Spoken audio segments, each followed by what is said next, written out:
Aunt Evelyn was triumphant, but my father was stymied, and said almost said almost nothing, and at the dinner table that evening looked especially glum when Sandy got around to reporting on what a paragon Mr. Mahaney was.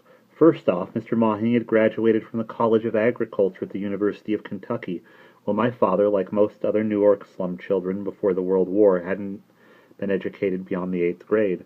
Mr. Mahaney owned not just one farm, but three, the lesser two rented to tenants, land that had been in his family going back nearly to the days of Daniel Boone, and my father owned nothing more impressive than a 6-year-old car.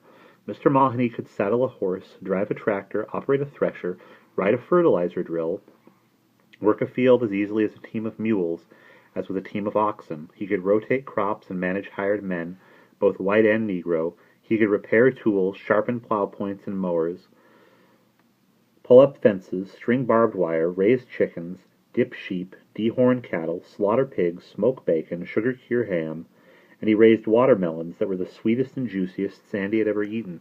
By cultivating tobacco, corn, and potatoes, Mr. Mahaney was able to make a living right out of the earth. And then, at Sunday dinner, where the 6-foot 3-inch, 230-pound farmer consumed more fried chicken with cream gravy than everyone else at the table combined, eat only food that he himself had raised, and all my father could do was sell insurance.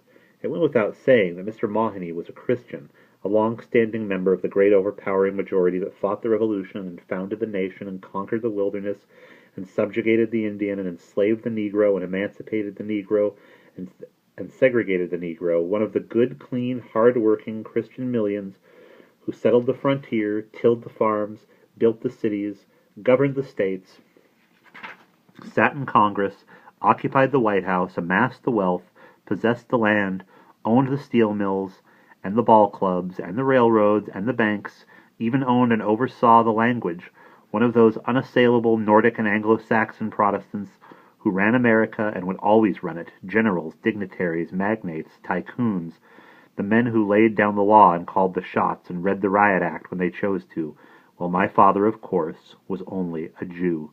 And we'll pause there.